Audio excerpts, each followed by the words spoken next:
Hi, I'm Francis French. I'm Director of Education here at the San Diego Air and Space Museum. I'm also a space historian. Welcome to my world. A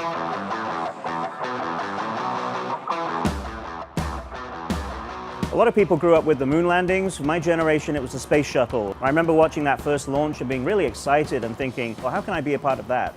I get to work with astronauts all the time, work with spacecraft, and relate their stories to the general public.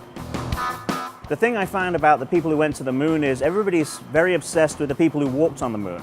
But there are guys who went around the moon on their own for 3 days who in many ways had a more exciting career. If you can imagine you had one chance to visit Earth and you got the choice of you could come down to one little piece of Earth and walk around it for a couple of hours, or you could be going around the Earth for 3 days in a spaceship looking down at all the oceans, all the mountains, everything in its beauty and glory and capturing it, I think I'd probably choose going around the Earth. He got rid of the other two people, had the spacecraft all to himself, and had nothing but the universe to just drink in for 3 days solo.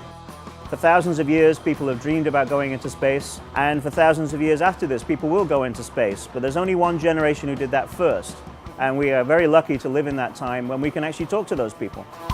There is nothing like watching a space launch live. You see that light up the whole area for dozens of miles around. So at first, you're watching this incredible view in total silence. Then a couple of seconds later, the shockwave hits you in the chest and rattles the building around you, and you feel the intensity of those engines, as well as seeing this thing very slowly lift off the pad, a lot slower than you think is safe. You're wondering, is it going to be okay? Something that really annoys me is people who say America has abandoned space. There are Americans on the space station right now going around the Earth once every 90 minutes. So when people say, we've abandoned space, I always feel, well, the two American astronauts up there right now would be really annoyed to hear that, because they're doing some incredible work right now.